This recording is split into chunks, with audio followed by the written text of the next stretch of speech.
Hey, and welcome back to Game Talk. I'm your host, Ahmed Mian. Today I'm joined by Connor Hey guys. and Mike. Hello. And last week we analyzed all the latest Switch 2 rumors, notably still no announcement. We were pretty confident we would get one by now, but Nintendo is still keeping us in suspense here. But in the meantime, I think we have some very tantalizing next-gen rumors to talk about, specifically this time for Sony and Microsoft. So, Microsoft, as we know, Phil Spencer has been kind of gung-ho about a handheld lately. He's expressed in interviews that they're very interested in looking into a handheld. So hold on, before we go any further, Yeah. we must disclose that this is an hour before the state of play on the September 24th. Oh, right. We're about to miss them announcing the PlayStation handheld. This is raw speculation, and I want to say this super early in the episode so people don't get really confused when they watch the totally state fair. of play that comes out before this episode's going to air. So let's actually talk about that before we do anything else. So, literally, I think mid-recording, the state of play is going to start. Unfortunately, the time we record and the time Sony decided to drop the state of play didn't really match up. So we're not really going to be covering the state of play. If anything interesting happens during the show, we can talk about it next week. I suspect it's going to be pretty lackluster because A, Sony said don't expect any new first-party games in 2024, and B, all the state of plays lately have kind of sucked. So yeah, but this one's gonna have Silksong. Oh my god. Silksong isn't a real video game. Silksong and a Bloodborne remaster. Get back on the bench, Jeff Keighley. Get back on the bench. He tweeted about that today. Yeah, so it might be a little jarring if this is the greatest show Sony's ever put out and we don't mention a word about it when you hear this tomorrow. Just know that's why. So anyway, so these rumors, right? So Phil Spencer gung-ho about a handheld, and just now it's recently come out, and again, these are rumors, credible rumors, but rumors nonetheless, so take them with a grain of salt, that the next generation Xbox is once again going to be a 2-SKU system, a mainline piece of hardware, Series X successor, and a handheld. And I guess we're thinking in the same vein of something like a Steam Deck. Yeah, I think this is going to be a miss. I really think this is going to be a miss. If it's anything other than just a Microsoft Surface handheld, like something that runs Windows, I think this is going to be a huge miss. I don't see the demand for a handheld Xbox that is not literally in every way already met by the ROG Ally or the Steam Deck or any of those. Yeah, just envisioning what this thing might be, I guess it would be a more dedicated gaming handheld, as in something like the Switch, in that there's like a custom gaming OS on it, like the Xbox dashboard or something. There's no Windows or anything on it. It's a dedicated gaming piece of hardware. Because other than that, like you said, devices like this already exist. And they do. So more. if they're just like if it's just like a tablet with a controller on it, then it doesn't really make sense as to why they're doing it. It would be insanity, in my opinion, to buy an Xbox handheld over a Steam Deck, even if the Xbox handheld, well, it's going to be better than a Steam Deck, probably, just timeline-wise. So, play in the space a little. But on one of these other Windows handhelds, you can play Spider-Man. Like, why would you buy the handheld that only plays some games when you can buy the handheld that gets all the games? It's not a good idea. It doesn't make any sense. Well, plus, this is us just speculating that the handheld Xbox is going to be a lower-powered version of the Series X2 or whatever it's going to be called. Right. There's still that wild world in that, what if this thing plays dedicated handheld games, a la the Game Boy or the DS? That doesn't make sense in today's market, I don't think.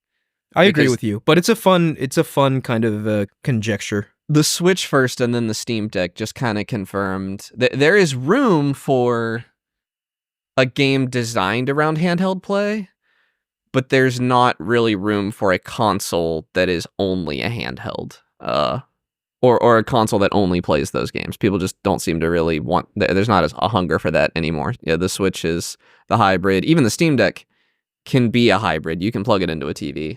I do not, but an option. Yeah, I mean, the only reason that worked for Nintendo is because they dedicated so many resources to handheld-only games back in the day. And that's why I think Nintendo is like firing on all cylinders these days, is that they did essentially double their development effort per console by getting rid of one of their consoles.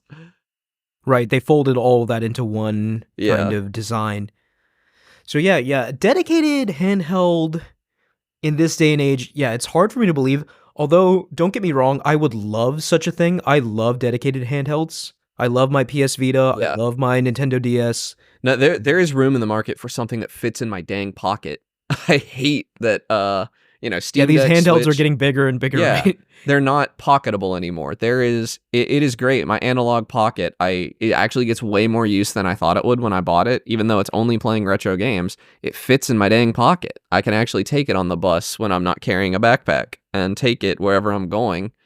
And even it's kind of bulky. If they can release something that is properly pocketable. Yeah, but I find that also very tough. I mean, if we're thinking that this is a next-gen machine, so thinking like it's the Series S equivalent of next-gen, it's still got to be packing quite a bit of power as a handheld.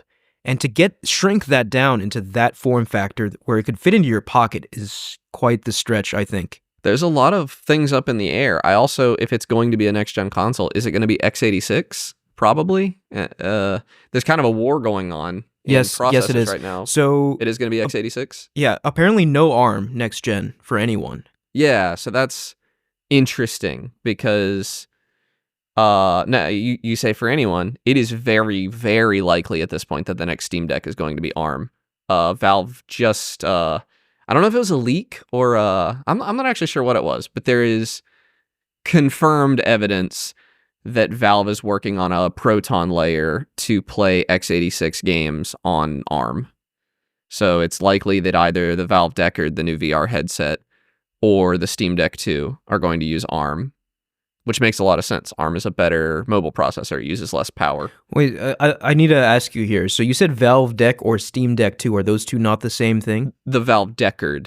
Deckard, okay. The Deckard is a rumored standalone VR headset out of Valve. I see. Okay. I think it's fascinating that we're here, right? In this time in the industry, we were brought here by the success of the Nintendo Switch, who really proved that handhelds are extremely potent when done right. Switch Further is ARM, proved, right? Yes. Is it? I don't know. I'll look it up. We would have to double check that. But further proved by the Steam Deck, proving that even PC games in a handheld form factor are something that the consumer wants. So now seeing this, both Microsoft and Sony want a slice of that pie, especially looking at particularly the Nintendo Switch numbers, seeing how successful that console is. And especially now with these rumors, it strikes me as that next gen, Sony and Microsoft aren't really so much competing with each other as much as going for Nintendo's throat. Next generation, trying to slice off some of their audience, which I find kind of fascinating. Because for the longest time, they've kind of been, locking horns with each other. But this rumor, if it ends up panning out, kind of paints a different picture for next gen. I cannot see either of them. I mean, I can see, like, the Steam Deck is a success to Valve, but it's a success in that I think it moved like 5 million units or something. It's not a success in that it moved 100 million units, which is what Sony is looking for, what Xbox is looking for. I don't think it's possible for them to see that kind of unless they're tapping into a new market. I don't see them getting that because I don't think people have a hunger for multiple handhelds and people are going to buy a Nintendo Switch too. But you got to pick one to take with you. You don't have to pick which console is plugged into your TV. You can have a bunch of consoles plugged into your TV. There's multiple HDMI ports, but you're not going to take multiple handhelds with you. My Steam Deck completely replaced my Switch when I got it. It is not a complementary device. Well, let's bring Sony into the conversation really quick. So the rumor for Sony is that there are two SoCs for the PS6, two systems on chip. So there are going to be two different, basically, designs for this console. And that sort of coupled with the confirmed rumor that indeed Sony is working on a handheld again. We don't know if it's going to be a Vita-like handheld-only device. Very much doubtful about that, even though I would love to see it. It's more than likely going to be a device that plays modern PlayStation games, a la the Steam Deck. So, with those two pieces of information, it is a reasonable assumption to make that the PlayStation 6 is going to be, much like the Xbox, one, a dedicated console, and two, a handheld that exists as a lower powered form of that console. So I find this fascinating that both Sony and Microsoft seem to arrive on this as their answer for next gen. And we know that Microsoft already attempted, right, the kind of two-tier console strategy with the Series X and Series S. And now Sony's attempting the sort of same thing, granted with a console and a handheld, but it's just a very unusual shape for a console generation to take. And quite frankly, it excites me because it's a lot more interesting shape than what we have right now, which I would wager is one of the more boring console generations. And I think it's weird that we're going back into handhelds. It feels very 2000s where every console manufacturer is trying to release a handheld version. And I guess history repeats itself. Yeah, everything's cyclical. Yeah.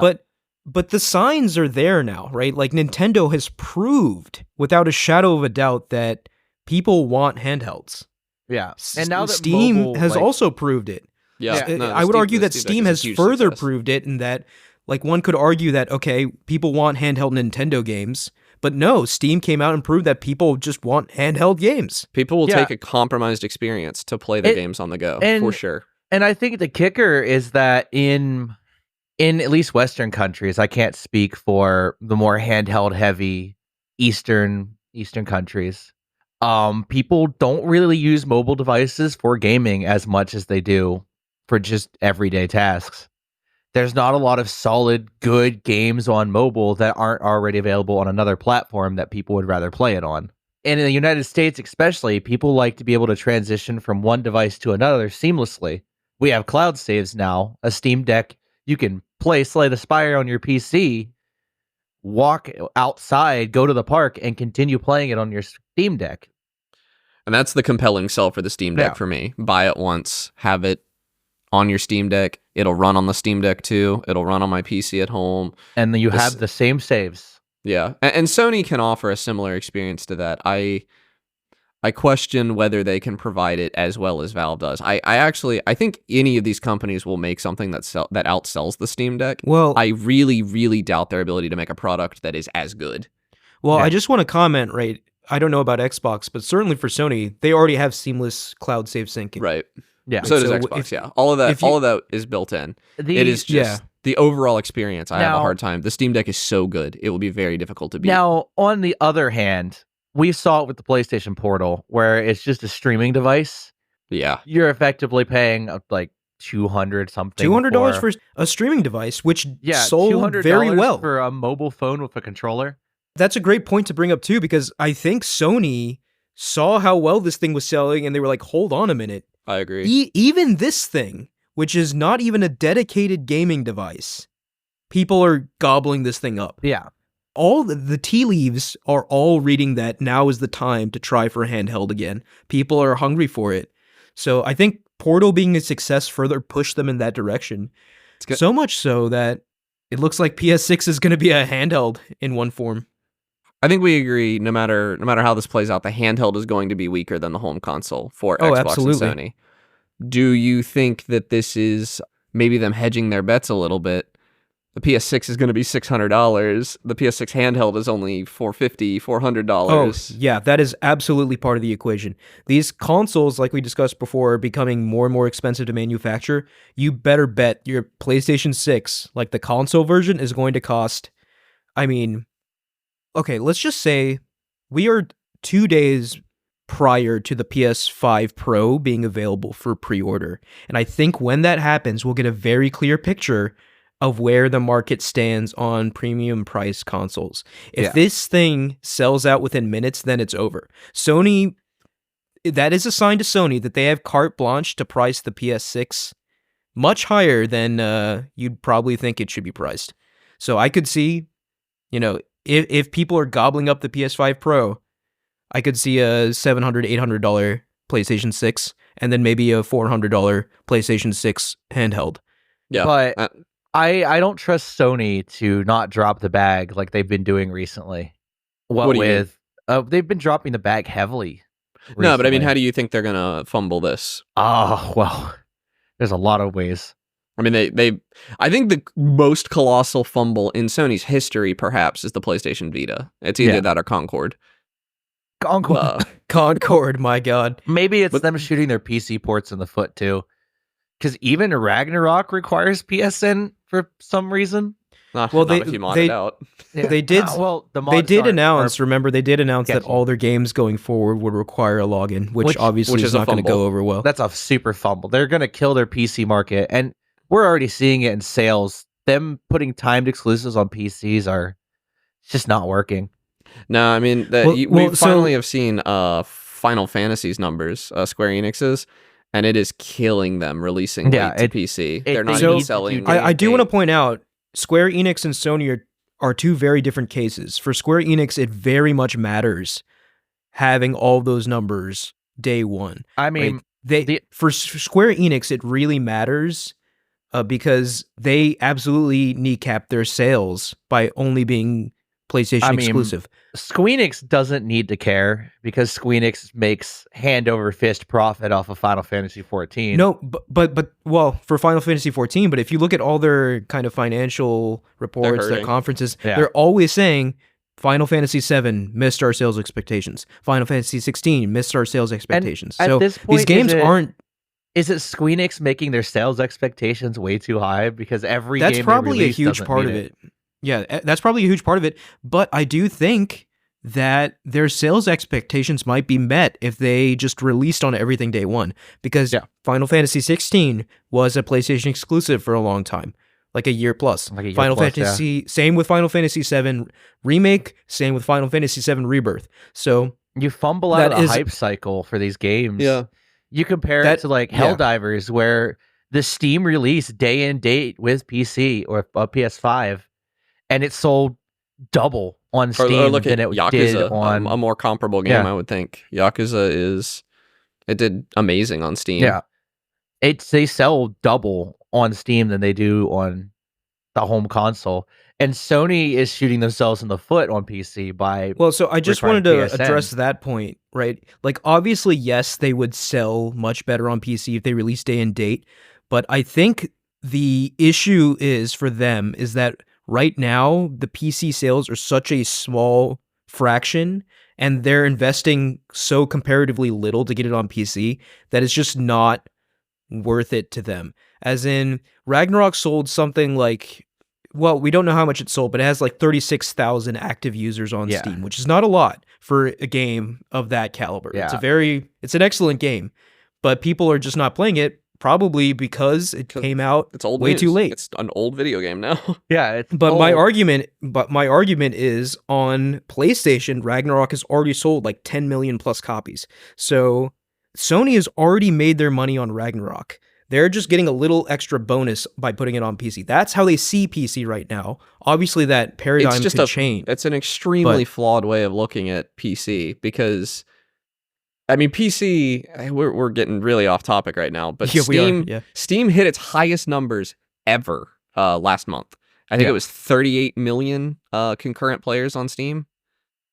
And that whole market, God of War, it would have sold 20 million copies on Steam probably. Like, there are more... 20 million on Steam, there's no way. It would have sold 20 million total is what I meant. It would have matched its PlayStation sales. There's no reason to believe it wouldn't have matched its PlayStation sales. There's not a meaningful difference between these two audiences. Just a quick side note, 20 million on Steam, Black Myth Wukong actually did hit that number very recently. So. It happens. I mean, and 20 I million think on the Steam. kicker for PC at the moment, and Sony, and Xbox already has... Their PC market is just as big as their console market. Game Pass is on PC. Their games release on Steam day and date. It's Microsoft not just as big Store. though. It's bigger. Xbox is still significantly bigger than their PC. Really? audience. Yeah, it is. That's why. That's actually surprising to me. Like, if you look at your Game Pass numbers on Xbox versus PC, it's like night and day. Okay, but what about most for the players individual are still games? on Xbox? For individual games, we'd have to look at the numbers, but I would suspect for most of them are on Xbox still.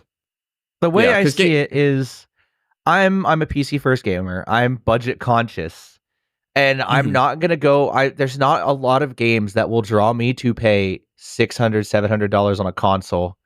Yeah, which you can see. The only reason I'm playing the new college football game is because my girlfriend happened to already own a PS5. Yeah. I would not have went out of my way to buy a PS5 to play one game.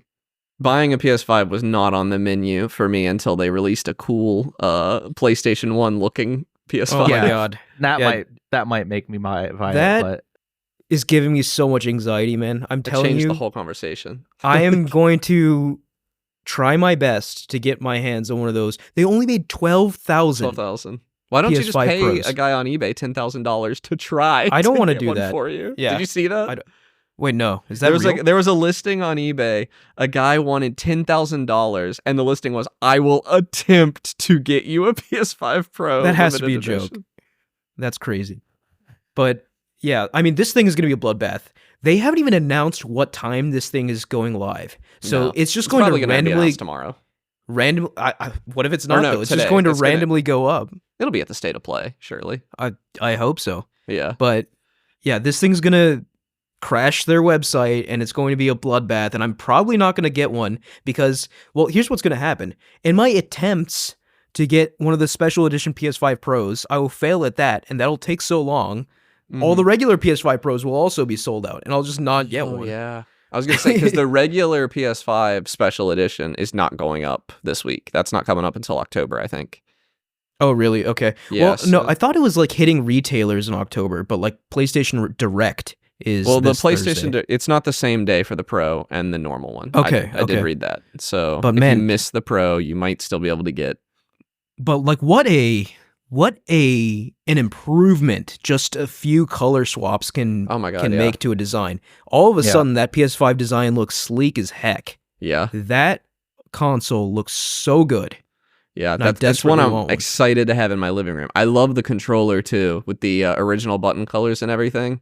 Yeah, it's so good. I wish the Edge looked better. I think the DualSense Edge looks worse than the DualSense in this case. I agree with you. Yeah. I don't like that black bar, but I want back paddles, so I'm a little conflicted.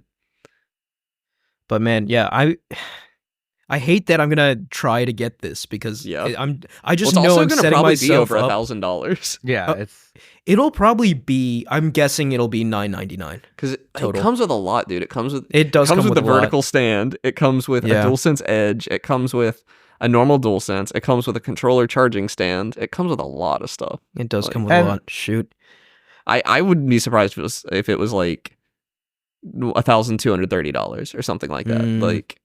But pivoting back to handhelds here, what Yeah. are the odds that Sony unveils a handheld that is on par with like the Switch? That's it. So what do you mean by like the Switch 2, graphically or not even like the Switch 2? What if it's just like a piece of junk that barely runs their games? They won't do it. No, they're not going to do that. Yeah, I know, Mike, you're a Sony hater, but like Sony isn't. Now.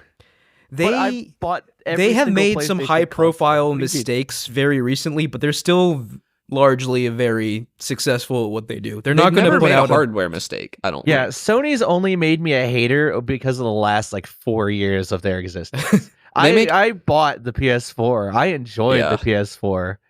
I enjoyed the 1 through 4, and then 5 was just a fumble. They make asinine software decisions, largely market based, not the games are good is what I'm saying. It's the sales department that I think makes insane decisions. Maybe it's because we don't, none of us have spent any real meaningful time in Japan. Maybe consoles just work differently over there in their market. Well, so the heads at Sony look at their market and think, oh yeah, this will do well in Japan. No, so in Japan, PlayStation is basically a dead brand. Is really? Japan is Nintendo land. Japan's Nintendo territory for sure. The main market for Sony is the United States. As we bring it around, most of Asia is at handheld mania right now. So if you want to gobble up that market, which is massive, India alone's what, 3 billion people? That's a lot. 2 billion yeah. people? That's a market. That's more people than America. Like you could sell a 10 times PlayStation as many, Portable yeah. 3 to every single person in America for double the price and still not make it anywhere near to selling to like half of India. I mean, that's a big reason these companies like Sony, Microsoft, etc., are investing a lot in India, investing a lot in China, because they know there's a huge growth potential there. There's but so much of a market there. It's at this point we're like a side market that's dependable, and we're gonna spend the money. But if they want to grow, which all corporations do, they gotta infiltrate that Asian market. Yeah. Well, okay. So we are the main market for now, but they realize that their biggest growth potential comes from these places We're a that very largely safe market. Are still adopting their products. But yeah, as it sees a place like India, they're big on handhelds. Like PUBG and COD Mobile are huge in India. They're not as huge over here. You never hear anyone talking about these things, but it feels like every time I look at like one of the other streaming services, it's some guy from India streaming PUBG Mobile for 1 million viewers. Didn't Call of Duty Mobile have to shut down because it didn't have enough players? It might have shut down, but PUBG Mobile's thriving. Yeah, it thrives over there. That's crazy. Yeah. Like because you don't really hear about PUBG at all anymore. Yeah, I scroll Facebook and it's like 3,000 people watching one dude play PUBG Mobile. Yeah, and half of their language is like Hindu. It's wild. That's interesting. Like I guess that's what Facebook streaming has exposed me to, is the foreign market for games that we never think about. Well, actually, that leads into another good point about handhelds. These markets are prime for the next generation handhelds, because they're going to get a next gen experience for cheaper on a handheld. It ticks all the boxes to grow in those smaller regions. I don't think it'll be cheaper though. I mean, it'll be cheaper than the console, but it'll still be more expensive than the last gen I ones. know for somewhere like the Philippines, the only reason PC was a popular market was because of net cafes. And then mobile phones came out, and mobile phones were cheaper, and you didn't need to leave your house to get a mobile phone and play mobile games. So mobile games took over. Mm-hmm. I still don't see this thing being cheaper than a PS5 digital edition though. The PS5 digital is $400 or is it $450? It's $400. Yes, I see it could probably compete. Maybe. I really think, I mean, the whole point in doing this, I think, is to have like an affordable entry point, because I do think the actual price of the mainline consoles is going to be pushed up to a degree that, you know, people aren't going to be used to those prices. But if they can somehow, some way get sub 400 for these handhelds, that would be huge for them. And I just don't know if they have the financial or technological capability to do that. I think maybe a handheld won't sell in these markets, because the only reason why mobile games took off is because mobile phones have a market saturation of people have the phones. Almost 100%. Everybody has some form of mobile phone that can do something. Do you guys think these will be dockable like a Switch, or do you think I don't think so? No, really? Maybe not. I think it'd be a huge miss, I think, to not make it dockable. The Steam Deck, all of the PC handhelds are dockable, and it is a common use case. They'd probably put a HDMI port in it, but at that point, they already have their console that fills that similar market niche. Yeah. So that would be just wild to me, though. Like it would be wild that next generation, both Sony and Microsoft make a Switch. That would, Like, why would I buy a PS6 when I could buy the PS6P?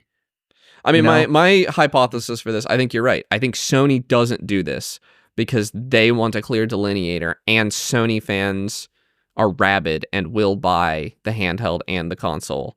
Microsoft does not have that advantage. There's no doubt in my mind Microsoft puts an HDMI port on this thing. So what would Microsoft call their portable? Because we know PlayStation will probably call it like the PlayStation something. It'd be called the Xbox Series P or something stupid. What if it's Series the Xbox P? Go? Yeah, it'll be something stupid. It doesn't matter what it is. You're not gonna. You're gonna forget the name. And hold up.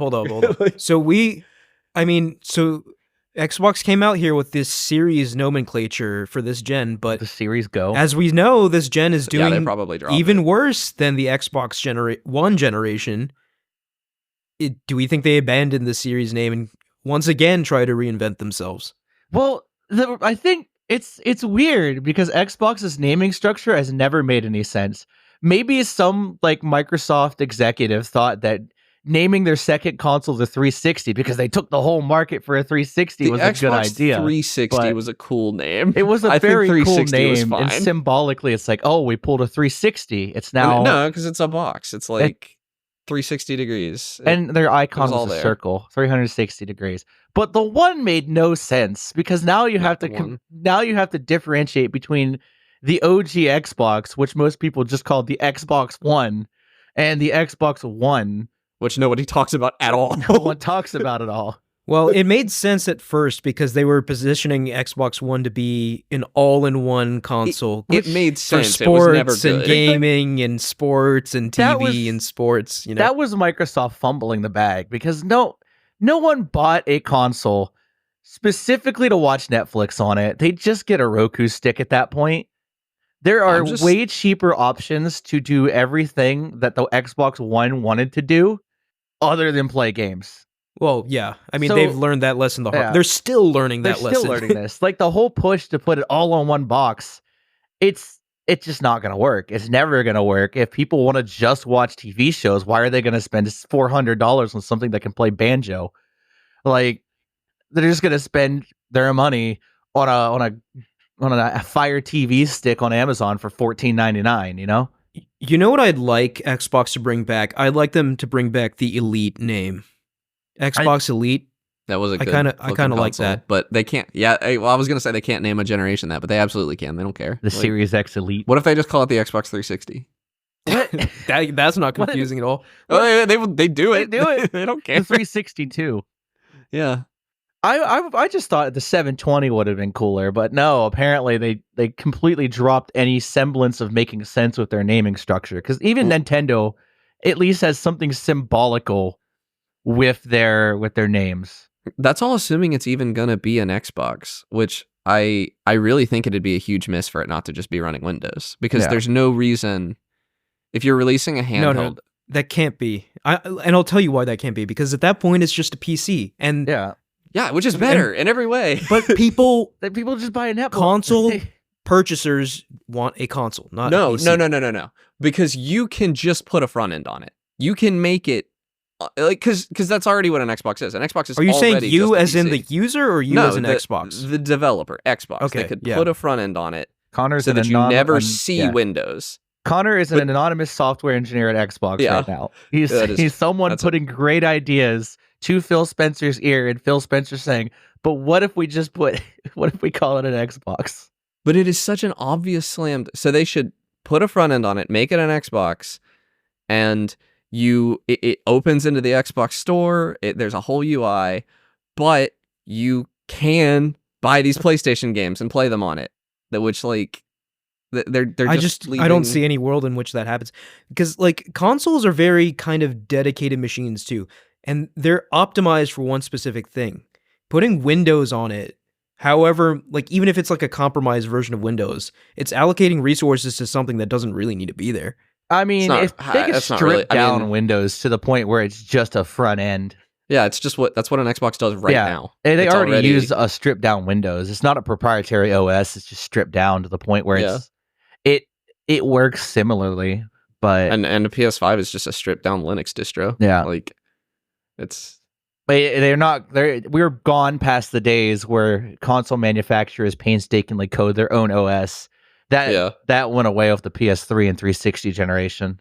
You just don't see this stuff. Like you can open a web browser and you can play on an Xbox. You can open emulators in the web browser and play them. Yeah, like it just makes. They're not going to do this proprietary OS for it. They're just going to strip down Windows to what they need because it's already there. They already have the engineers for that. The documentation's available to them for them to strip down Windows into this like hacksawed together OS that functions for what they need, because Microsoft is right there. It's next door. They can walk over there, take whatever engineers they need, and just bone saw that stuff together.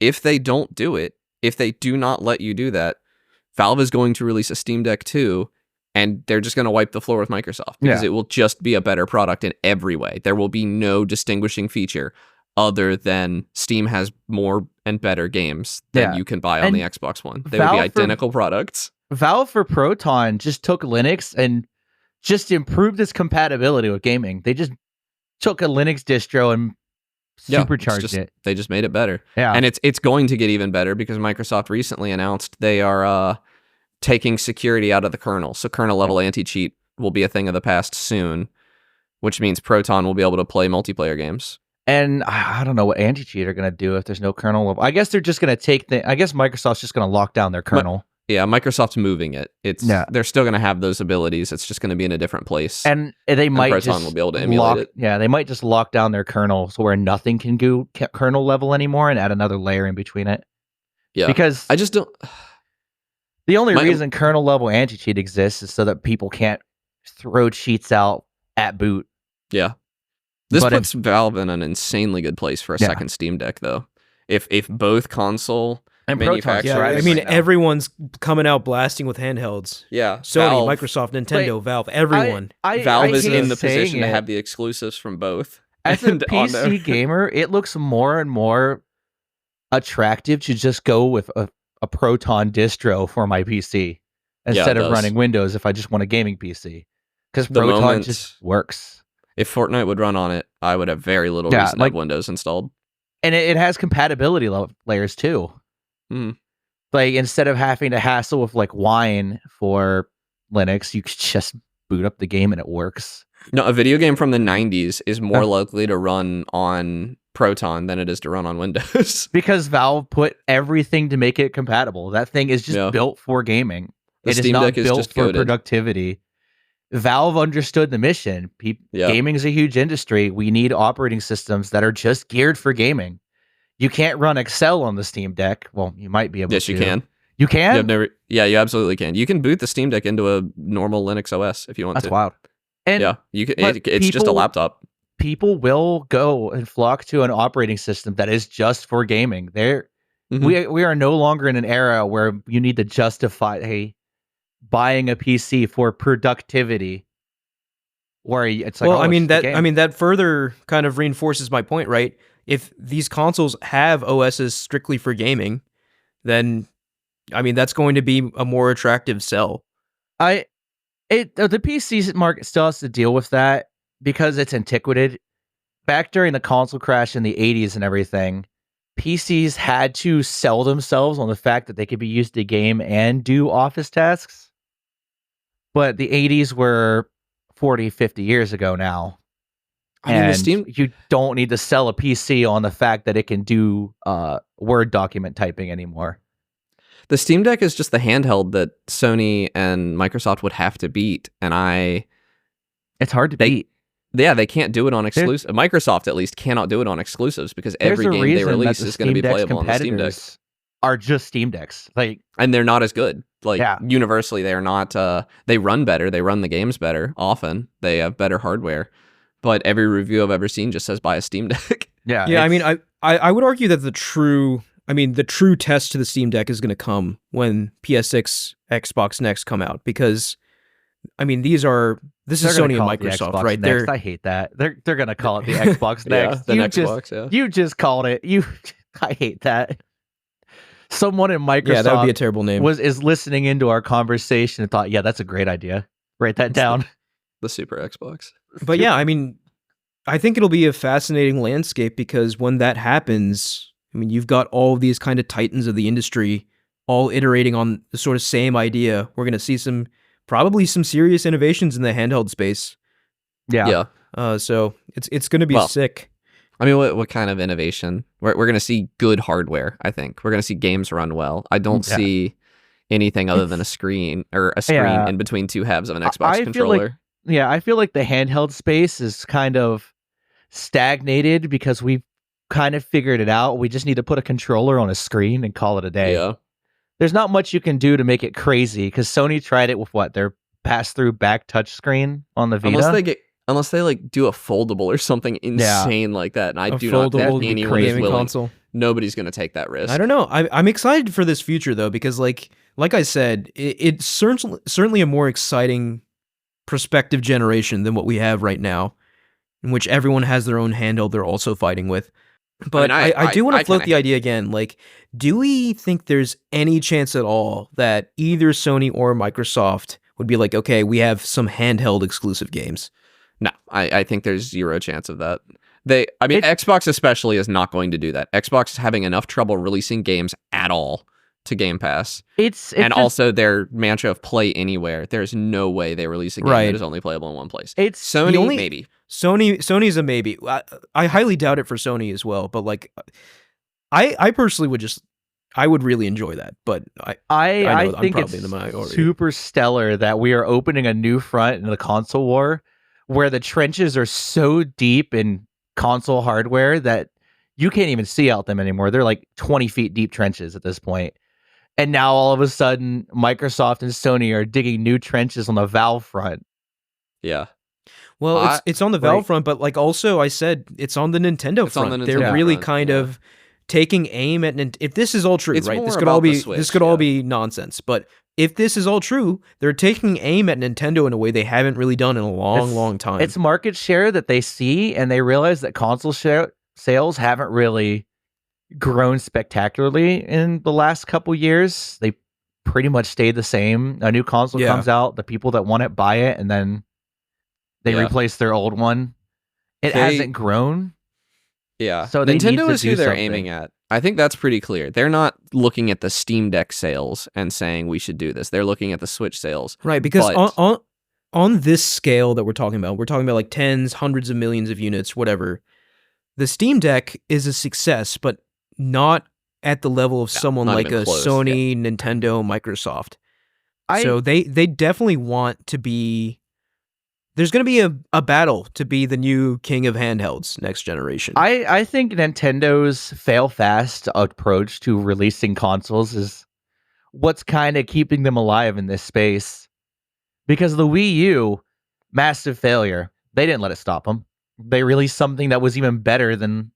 They released something that used elements from the Wii U that they liked and people liked and enhanced upon it and released the Switch, and now the Switch is ubiquitous.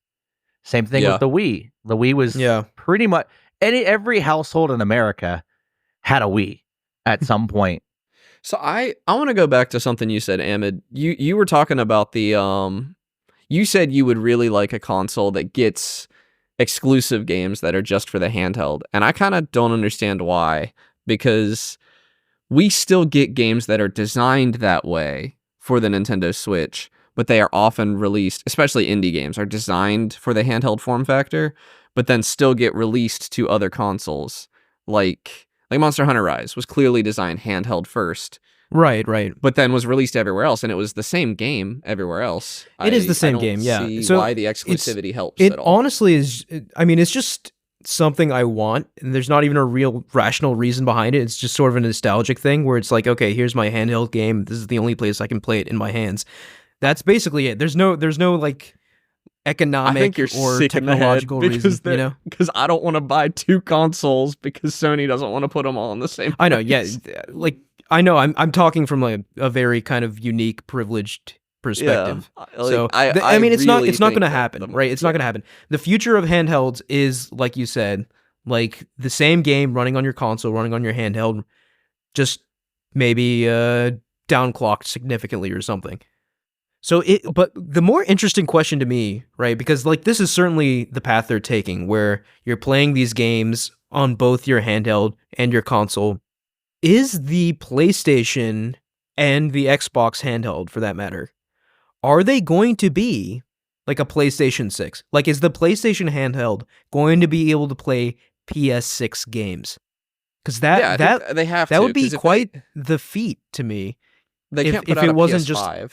Because like the other, I guess, solution I could see here is that we have a handheld for all of our older gen games. This is a handheld that plays PS5, 4, and then emulates before that games, right? So hold on, my CO2 alarm is going off in my basement. So continue the show.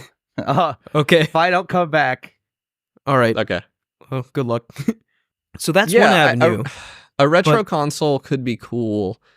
I don't know. I mean, so PS5 and before. I don't know. I mean, one, most of the PS5 games are already playable on Steam Deck. All of the Sony ports have been Steam Deck verified. So I don't know. I don't know that there's. I think it would be a PS6. I think it would be running at 30. It'd be running at 30 frames per second. That would be the target. I think it's going to have AI upscaling. It's going to be FSR because AMD's already said they're prioritizing FSR 4 is made with handhelds in mind to reach 30 frames per second with an optimized battery life over everything else. So yeah, it's I suppose it's just sort of incredible to think about that they can scale that, right? They can take the actual hardware for the PS6, whatever it may be. Presumably it's going to be a giant box. Yeah. But also have that fit in your hand. Fit in your hands. That's just really cool to think about. If it's going to be x86, it's going to compete with the current hardware, I think. I would say. Because if they were going to release a console that is going to be doing emulation or something like that, it would be ARM, because ARM is so much more efficient. If they were... It's just... I think ARM is very likely the future of computing in general. We're just not there yet. But ARM is... in the mobile space, there's a reason the Switch is ARM, by the way. I did look it up. And I think if you were making a bespoke handheld, no matter what, it's ARM. The only reason the Steam Deck is x86 is because it is running PC games. Right. Yeah, I think it's exciting. I hope this is true. It seems like these are pretty credible rumors from people in the industry, people actually working on the SoCs for this thing. AMD has won the contract for both Sony and Microsoft, so once again, we're getting AMD chips in these next-gen consoles, and I don't know. It's kind of very premature to already be talking about it, but these rumors are out there, and I think they're very compelling. So I think we're still far enough out that this could be experiments that they're doing that could be canceled. I think. Yeah, we are far enough out. So I think the earliest possible time next gen could start is early 2027. I would say that's the earliest. My thought as well. If it's any earlier than that, I'd be very surprised.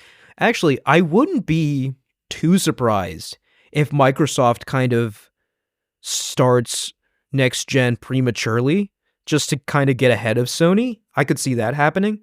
I will be furious if I have to track 3 separate console cycles. Yeah. Because Nintendo is already off. Microsoft going off. That will be the death of the console generation right there, because it'll be so confusing. Yeah, that would be a nightmare for developers too, trying to release your games on all these wildly different specifications. But I don't think that's going to happen. And if it does happen, I think a Sony hardware is coming the next year at the latest. Right, but, and that's happened before. Yeah. But yeah, so let's just say 2027. I mean, it's late 2024 right now, so we're actually not too far away in the grand scheme of things. But yeah, a lot can change in 3 years. It might even be 4 years, right? I could see these things coming out in 2028. And yeah, the handheld future is strong. Who would have guessed? Was even assuming there's going to be a Steam Deck 2, which we do not have any indication of. I would be very surprised if that does not exist. I mean, it might not have to. So many other manufacturers have stepped into the ring making PC handhelds because of the Steam Deck. Valve's not making money on the Steam Deck hardware. They just want people buying the games on their store. Right. Yeah, very interesting. Yeah. I'd love for a Steam Deck too, because it is still... The Steam Deck is the best handheld. Like, it's probably the best console. Like, beyond a shadow of a doubt that's been made. And I'd like a second, less clunky one. It's kind of big. I was going to say, it is clunky. I've held one before, and it was a little too big for my taste, but... It's definitely not, it's not going in your pocket, that's for sure. But, what other handheld can you play Cyberpunk and Satisfactory on? It's insane. Yeah, I mean, we don't have to go into this, but like I think I've made my point in earlier shows that like I would not want to play games like those on a handheld in the first place. I'm very much this is my dedicated machine for this thing. right? Like, Yeah, but it's some people like just Cyberpunk to me is not something I would ever want to play on a handheld. yeah, Cyberpunk's not something I really want to play at all, but Right. Yeah. it's I have it. It's fine. But that was just kind of a dunk. I don't even think it's bad. I don't know why I said that. But some people just want one machine, and a Steam Deck is Right. It's going to be a Steam Deck or a Switch is what I would recommend to somebody who's only getting one machine.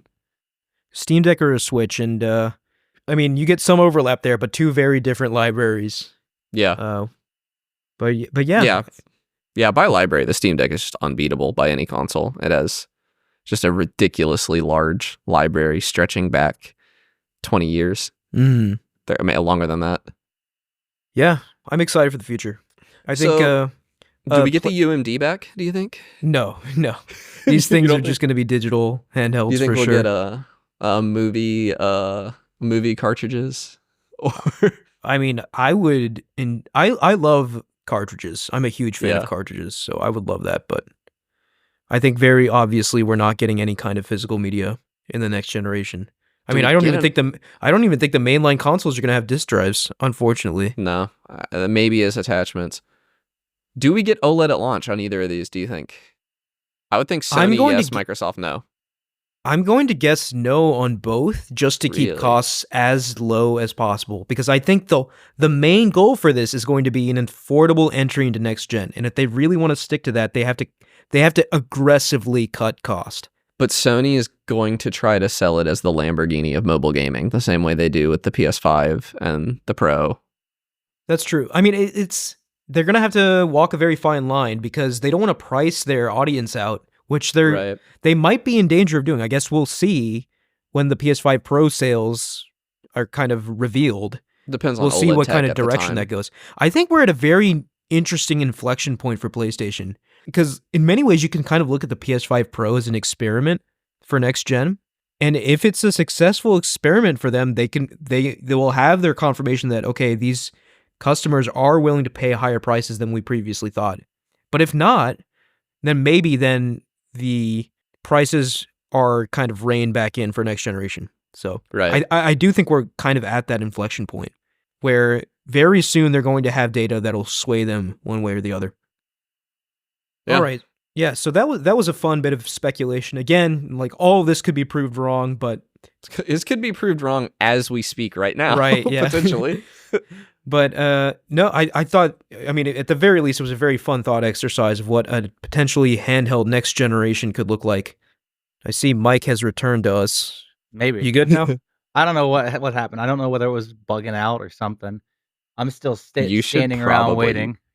You should probably know whether it was It CO was- or not. It was the smoke alarm going off on it. It wasn't Oh, the CO okay. alarm. Okay. And I flipped it. I put it outside, and it stopped going off, and then it went off again, and the house is on fire. So, we'll Interesting. It was probably like low battery or something. see. No, we just installed it. I think it's the switch wasn't on activate all the way, so it was just bugging Okay. out. The second I flipped the switch up all the way, it functioned properly. All right, so let's get into what we're playing. I think Connor and probably Mike too, you guys are probably both playing Satisfactory, right? I really have haven't touched games. let me check Well, my hours Connor. real quick. Yeah, my Satisfactory in the last 2 weeks I have put, oh my god, I know Steam tells me this. Something like 50 hours. My friend That's a lot of Antonio hours. actually. Yeah, it's a lot. My buddy Antonio actually he is married and has a kid and works more hours than me and has a really long commute. And he really wanted to play this game, so he like put a day aside and was like, "This is game day. We're gonna play Satisfactory." And we did. We sat down. This was Sunday, and we sat down at like 1, I think, because we were a little late getting started. And we played it until like 10 o'clock at night, just almost nonstop. That's we stopped, awesome. We took a break for dinner. And what was really crazy, one, I learned something about myself, and that is that I don't like playing factory games multiplayer in a save that I feel ownership of. He hosted, and it didn't bother me at all. I was perfectly Okay. fine. Like, with whatever weird solution we came up with for any problem, it didn't bother me, because I was like, I'm not the one who's going to have to redo it if it needs changed later. Right. And that was nice. But we also, like, Satisfactory is a better multiplayer game to me than I realized. I I don't love playing Factorio multiplayer, but Satisfactory, stuff takes longer. I think I mentioned that last week. Stuff takes a little longer to do, but it is all very easy to split into tasks for different people to do. So like, we did not have iron that we needed. So I went off and built an iron mine and set up a truck route to bring it to the factory. And by the time I was done with all that, Antonio already had our factory manufacturing process set up. All I had to do was put in the truck stop, connect the conveyor belt, and we turn it on. And it's like, bam, like it's stuff that took me hours to do by myself. We have it done in 30 minutes or something. And just in general. That's really cool. We flew through the game. In those 8-ish hours, something like that. We did what took me between 20 and 30 hours in my single player save. I mean, one that was just, it was fresh in the dome, and we got lucky on some resources, but we flew through this. So how many people can play in one server? If you're just hosting it, like opening it to multiplayer, I think 4, but I think like 32 if you do a dedicated server. I think wow. It's pretty high. I high. imagine, I feel like it just kind of changes the dynamics of the game. Yeah. And it would be... But like you, I would not want to do this in my main world. No, my main world, my factory is my baby. I've spent a ton of time there as well. I've unlocked a jetpack. I've started building actual structures. It's something that I haven't played around with a ton in the past, but I'm actually trying to make my factories look nice now, and that's tricky. But the tool sets in the game are great for it. I just am not very good at it, and I've unlocked trains, but it's really bugging me. I want to build out train infrastructure because it's just better than the tractors that I have doing it now. But it is so hard to get it to look decent, to not clip into mountains and stuff. You have to essentially build like an elevated rail structure for it to look decent. And that's just a lot of design work that I have to do before I can even start. I also have I have so many satellite factories. I have like an oil refinery that takes over a minute, I think, with my fastest transportation available to get to, which is really annoying because I keep going there to do something and then realizing I forgot one ingredient and having to go back to the factory to get it and then come back and build some more. So I'm really trying to finish that up and set up that there are some later game items you can get that make it so that your inventory at your base is available to you all the time. And I'm trying to get that sort of stuff set up. It's just, I don't know. This game is easy to play for a very long time. I mean, you can play this game for hours without making any progress and still feel pretty good about it. So how close are you to the end game now? Like, what tier are you on? I am on tier 3, I believe, of 5. Okay, so still... Yeah, and I am still not quite a ways away. I'm making enough of an ingredient that it'll be done within an hour, but the third ingredient, I am not making at all yet. It's like autonomous CPU units or something. And I haven't even built the factory. It takes so many things. I need plastic processing. I need to turn my plastic into circuits. I need to turn my circuits into computers, and then I need. It's so funny because you're talking on a plane that I can't even comprehend yet. I'm still dealing with metal plates and. You have the assemblers that take 2 ingredients, right? Right. I just unlocked manufacturers. I forget what they're called, but they take 4 ingredients. Oh, potentially. Man. And they're huge. They take up so much space. But in another way, it's kind of gotten simpler because where I've been able to, once you unlock the logistics to do it, you can kind of spread out your factories. Like, I probably will not make computers at my main factory. I will make a computer factory somewhere, and I will make computers there, and then I'll ship those computers in to my main factory to be used. And that, when you build an entire factory to one purpose, it's kind of simpler than it is to have spaghetti across the place. So, I only have the main area for my factory right now, but I think the next time I get on, it would make a lot of sense to make one area kind of like the iron part and one part the copper part. So I might look into that. Yeah. The only issue for me is that I have no means of transporting them efficiently, other than the conveyor belts. Yeah. So you're not very far from unlocking tractors. They're pretty early game. Yeah. I think it's when you unlock. It might be when you unlock coal power, you unlock tractors. Okay, yeah, I'm pretty close to that. Yeah. I'm also on, I built a nearly 6 gigawatt oil power plant earlier today. And I'm not using anywhere near that amount of power. I just knew I would grow into it. and that's like just an nice. insane amount. It's the power is normally measured in megawatts, so I'm still like burning dirt and grass. Yes, yeah, I'm burning grass. Yeah, it's just really got its hooks in me. This is probably my game of the year. It's definitely up there in that conversation for sure. It's just getting better the farther I get in it as well. Like every layer of complexity. Factorio kind of reaches a level of complexity that is too intimidating for me at some point. Satisfactory is not getting there yet. Although I did learn today that there is just an ending, and then there's no in-game resource sync, which is kind of sad. Oh, really? Okay. So yeah, the game just ends. Eventually, you do not have any more stuff to make, and I think that's kind of silly. I actually kind of like that though, because I don't know. I like it when games end. I don't like it when games kind of just go on forever. I do too, but it's a game. I guess I haven't reached the end of Satisfactory, so maybe I can't say this definitively by the end of the game. But in a game like Factorio, you can beat the game with a very small factory. Yeah, like you can have really? You can have barely scratched the surface of Factorio and launched that rocket. You like lots of people have launched a rocket and they didn't build trains at all. You can be building like less than 100 science per minute or something, maybe even like 20 science per minute, and it'll just take some time. And you can science per minute. You'll know once you play Factorio. That's a kind of hard metric to explain, but people like to build mega bases, and those are like over 1,000 science per minute, and that's when you're really having to engage with some of the high level mechanics of Factorio. You can beat the game without ever doing that. And I don't know, Satisfactory might just say, hey, this is a long game, maybe not everybody beats it, but we are going to make you engage with everything in order to beat it.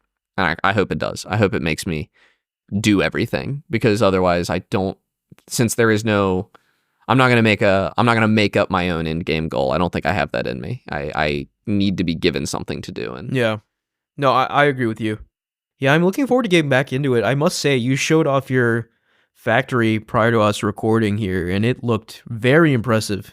Thank you. It was a little intimidating to me, actually. I'm like, will I ever reach these heights? But yes, I mean, nothing I did is terribly complicated. I don't think. I think you will get there with a few hours of. Once you can lay down foundations, everything becomes a lot easier because you can snap. Yeah, the we grid. discussed that last week, where I just had like a bunch of machine parts in the jungle, essentially. But I do need to go in and redo it all with foundations. The moment you make a plan at all, suddenly everything like becomes way more interesting. I think I like to build exactly enough of all the constituent resources in an assembly line so that it can be running at 100% efficiency. I like underclock all my machines so they're only making exactly the amount I need for the next machine. Right. In the process. No, in theory, I was like, this is something I definitely want to do, but I don't have all the slugs I need to do that yet. You don't need slugs to underclock. You only underclock. You're right, actually. Yeah. So but I like, build more machines like than in my need. early calculations, I was like, okay, some of these I need to underclock, some of these I need to overclock, and I need to figure that balance out. I'm actually really bad about not using slugs at all. I did just unlock an in-game resource that lets you double the amount. Like you use the same number of resources, but you use like 4 times as much power, but you get twice as much output. So I can do nothing but throw. So I built that giant power plant, and then this resource. I don't want to spoil it for you, but you just throw it on the machine and you change nothing else. It burns more power and it doubles the output. Wow. So I didn't have to set up more assembly lines or anything to get more resources to it. I'm just doubling my output now. And that was nice because it was going to take me like 2 hours of letting the factory run or something, which isn't that long, I guess, but to reach my next objective. And I could have probably gone and explored the world for 2 hours and had a decent time, but I'd rather explore the world for 1 hour and get there. Right. Well, yeah, I assume you're going to keep playing until you reach the end here, so I'm going to keep playing it until I either reach the end or the Factorio DLC comes out, because I do still like Factorio more than Satisfactory.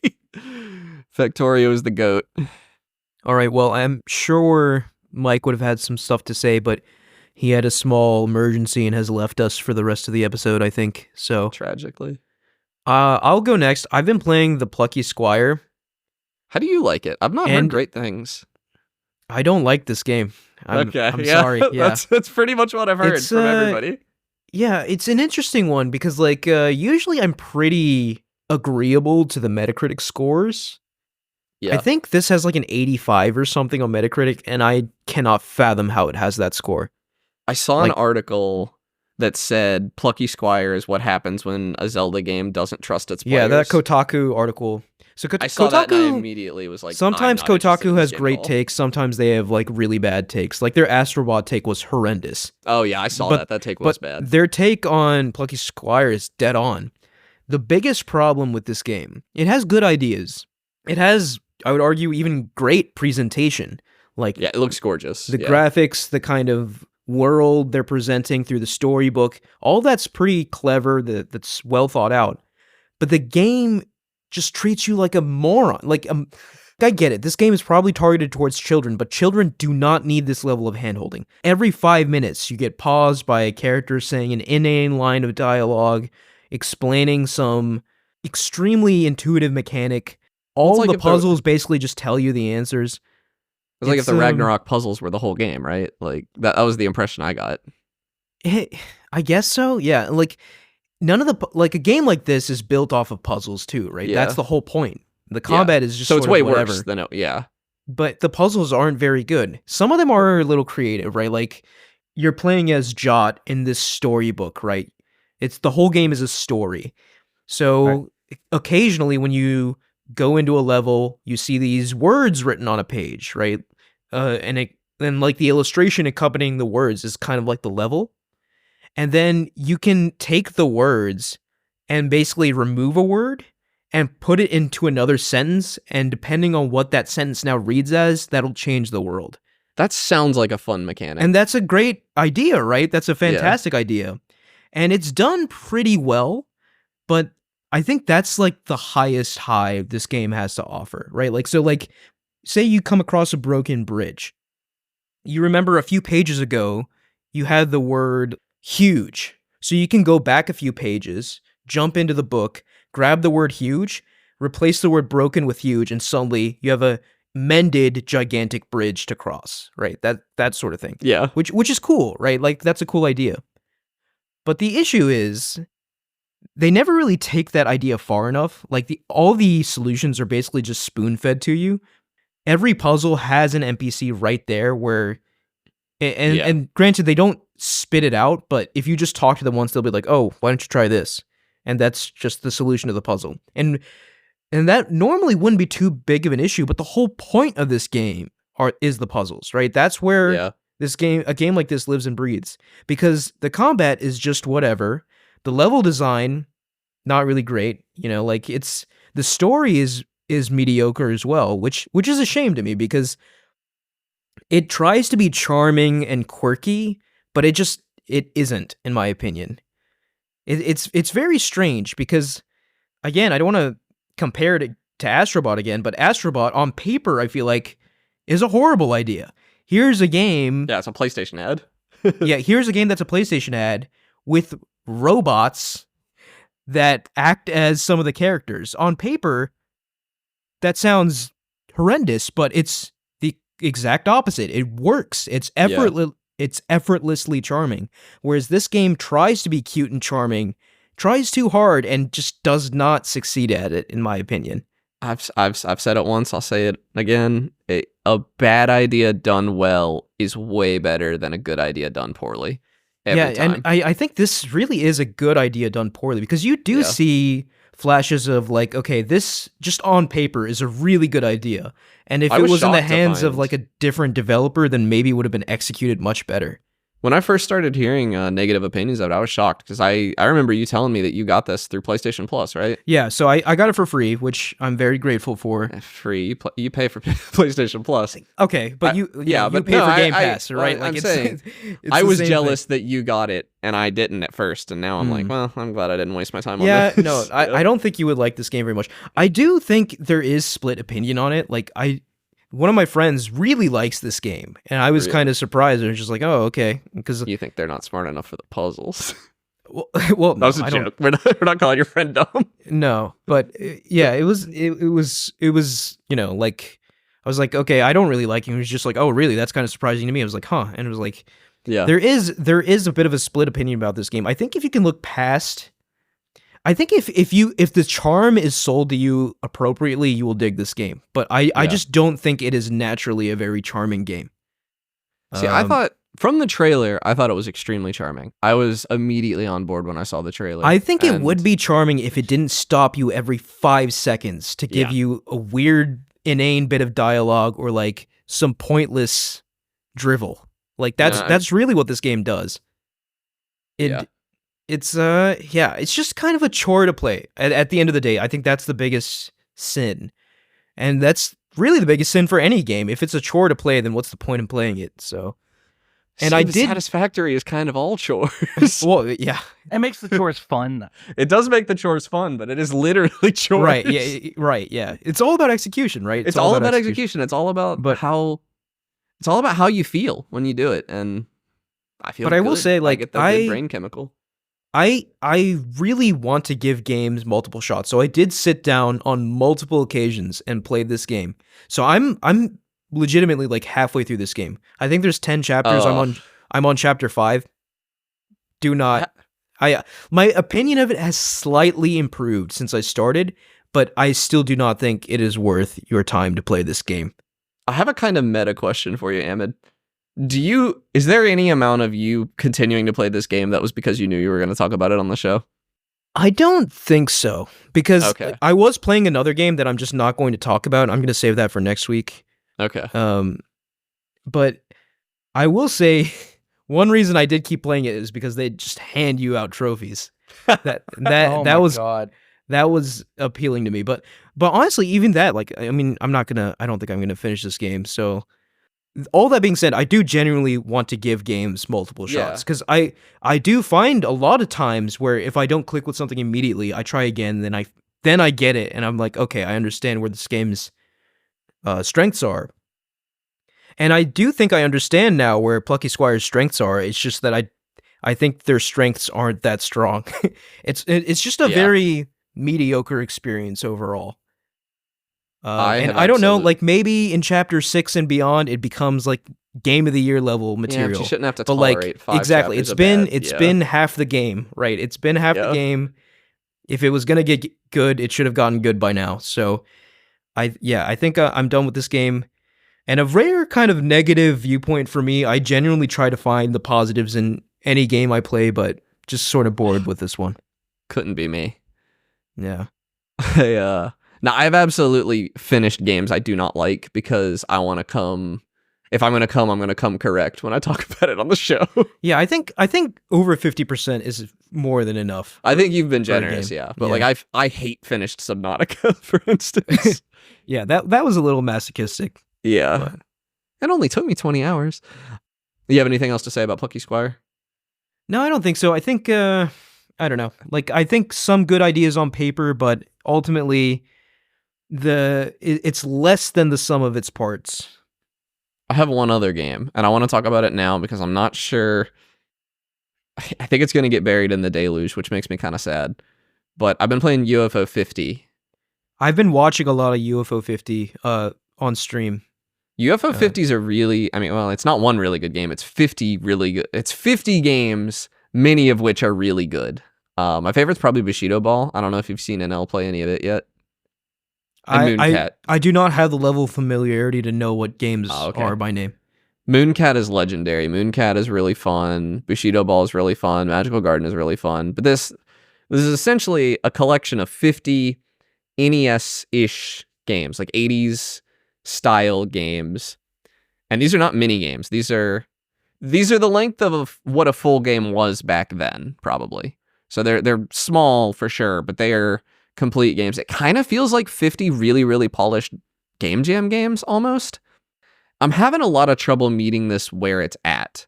I think I talked about it on the show before, and I had it in my head that there was going to be a meta narrative to this for some reason. Yeah, I saw that online as but that was just speculation, right? People thought that would be the case. I think it was, but I didn't know that. I went in thinking that this, And I think there is some. Like every game has a little story. Every game has some anecdotes from the fictional developers that made it, not the real developers that made it. And that's fun and all. And there is like a terminal with codes. There's like definitely a hidden secret path that, you have to play a bunch of the different games to find. But I don't think it's like an inscription or an animal well sort of thing going on, which I'm trying not to be disappointed by, because they did not tell me that was going to be in the game. I just came in with this weird baggage that I wanted that to be in the game. What it really is just 50 distinct fun games to play. And I really wish it had come out any time that wasn't this close to Satisfactory and like Zelda this week and Dragon Ball and Factorio and all that, because I really don't think I'm going to get a ton of time put into UFO 50. And if it had come out 4 months ago, I would have put a ton of time into this game. Yeah, I mean, it seems fun. And from what I've seen is that the games can vary wildly in length. Like some games are kind of just simple arcade style games, and some games are like full blown RPGs or something. Yeah, there's a full Metroidvania in it. There are full RPGs. That's crazy. There are multiplayer focused games. Bushido Ball is a multiplayer focused, although I've been playing it single player and still having good fun. I just don't. I do have one complaint about it, which is that it is retro styled, maybe almost to a fault. It is retro styled, like all 50 of these games. They're very retro. And I was the first couple hours I was playing it, I was like, this is cool, but I have an NES. I could get up and go play actual games that were developed in the 80s right now. Why am I? But they kind of hooked me. They have some more modern game design sensibilities. There is some very good stuff in here. It is not immediately. You just have to play them. There's no way to figure out which ones are good from in the game unless you're like reading reviews or something. I guess it was the first like 4 I played I did not like. And they're all unlocked from the beginning, right? Or do you have to unlock them? They're all unlocked. Yeah. Okay. That's why it's kind of rough. You are immediately faced with this menu with 50 games on it. It's a little bit of choice paralysis. And I was like, well, surely the first one is good. And the first one is not good. The first one is so boring. It's like Barbuda or something, I think it's called. There's no music. The jump, it controls, it is like intentionally obtuse. I was going to ask you, is there like a thought process behind the placement of these games? Like, is there a natural progression to playing these games 1 through 50, and will that kind of like you're eating a multi-course meal or something? Does it make sense to eat them or like play them in sequence? So they are in fictional chronological order. So they all have a release date in the 80s between 1982 and 1989, and they are in chronological order. So technologically, the early games are more primitive than the later games. And also, there are sequels. There's a game called Mortal that has a literal, there's Mortal 2. And there are a couple of their spiritual successors in there. So, yeah. So I guess that's the kind of meta-narrative then, right? Like the development of these games and like how they informed sequels and spin-offs and that sort of thing.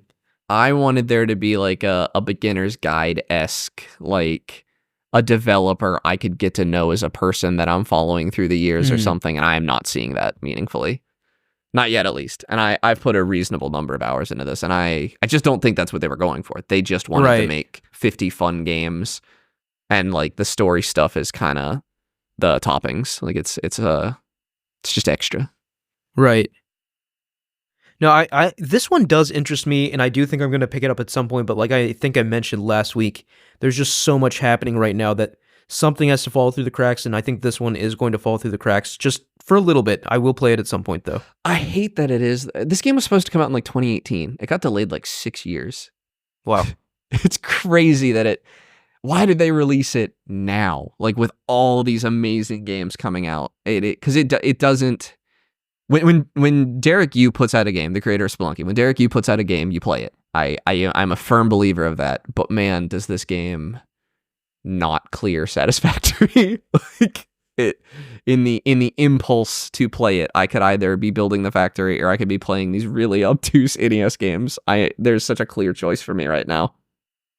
So yeah, well, it is a collection of 50 games, and You know what I mean? Like, so I feel like you can leave it, come back to it more But easily that's than like- other games. But it only gets it only gets one icon on my Steam list, so like it is still just as likely to get looked over when I'm looking for a game to play in a couple months. So hopefully I come back to it. Well, Hopefully I If nothing else, it is a very kind of singular experiment. It's It's so cool. It's absolutely the kind of thing I would be super into. And I do think I'm going to really enjoy it when I finally get to play it. Now's not the time. I got Dragon Balls to collect, and I got to save Hyrule. Dragon Ball, man. I got to I'm save telling Hyrule you. in like 2 days. It is I got a so factory to over build. for me when Dragon Ball comes out. I cannot stress that enough. I will disappear off of this planet. Is there going to be crossplay? There is You know? not, which is So very unfortunate. That's almost maybe for the best. I don't need you beating me into the ground. Oh, with I will Dragon be Ball. so sweaty at this game. You are so But- much better than me at fighting games. But they will. I imagine they'll patch it in. Like they've been pretty good about listening to fan feedback. Like I don't have any proof of this, but I'm fairly certain the split screen thing was added hastily as a negative I think response so to too. the fan feedback. Yeah, so I could see it happening. But You get none on PlayStation, right? yeah, I'm really happy. So the split screen is only going to work in the hyperbolic time chamber on console. I strongly suspect day 2 there's a mod Oh, to yeah, open for up sure. all the other stages, and that's PC. Yeah. PC. and I will say like. I bought the Ultimate Edition for this game. I am locked in for all the season passes. I am ready. Just Oh, give it really? to me. How much was that? I think it was $80. I might do that too. Yeah, that gets Yeah, you so- early access too, doesn't it? Yeah, 3 days early access. I'm all about it. I don't care. I'm shelling out for it, man. Dragon Ball is my life. Yeah. No, until we get a One Piece Tenkaichi. God, I would do unspeakable I would do things for that. unspeakable things. Yeah. But anyway, Mike, have you been playing anything? Have I been playing anything? I guess I got back into Skyrim again. Oh my god. I finally found a mod pack that isn't just like a big mod collection on Nexus that isn't just, Gooner mods. Like it's Yeah. actual it's like it doesn't Gameplay. include it's actual gameplay mods and not just Gooner mods and gameplay mods. Like I was going for a collection that was 200 gigabytes. This is 50. And it has all the mods I'd want. 200 gigabytes is a lot That's of mods. crazy. It's like a 200 gig collection and Skyrim barely run. Oh, it's a 50 gig collection and Skyrim runs fine. And it's done. So what do some of these mods do? This is called Gate to Sovngarde is the collection name. And it touches every element of the game. For example, I don't have a map marker anymore. I don't know where I'm on the map.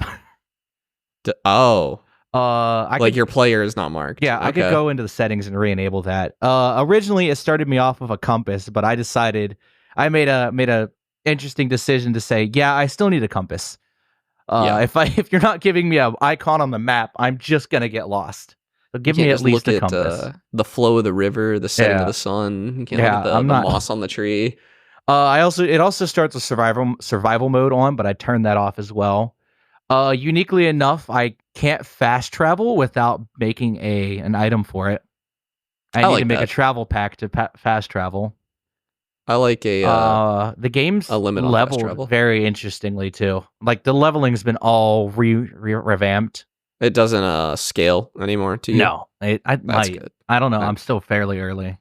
Okay. Do Do you think you'll actually like put in? Do you when you do this, do you tend to actually do a full playthrough? Because I might. have a history of modding Skyrim where I spend 8 hours modding it, 35 minutes playing it, and then I move on to something else. See, the good news about the collection is it took me 4 hours. Like it took me like 3 hours to install it, and that was just waiting on Nexus to do its work. So that was just waiting. That was just waiting, and then it took me maybe like 20 minutes to get it set up and running. And the Discord for it was full of people that just like, oh, this is a common error. You do this, this, and this, and it fixes it. So there's a lot of support for it. Everything's overhauled. It's very immersion and roleplay heavy. So I started on the border of Cyrodiil and walked in instead of being the Dragonborn. And the first town I came across was an undestroyed Helgen. Do you get shouts still? I don't know. I haven't gotten there. I'd probably have to become the Dragonborn first because right now I'm not the Dragonborn. Right. I haven't even done the intro. It's interesting. Yeah. That's cool. I mean, people what a are game. still Yeah. still I came making across- content for this game. The It's still, first like, thing I Bethesda's best noticed game. that was weird was I saw a carriage go by and it was just full of people sitting in it. Like an ambient carriage. Everyone has schedules now. People just don't stand around. Is that not in the original game? No, there were no carriages in the original game. There'd just be people walking.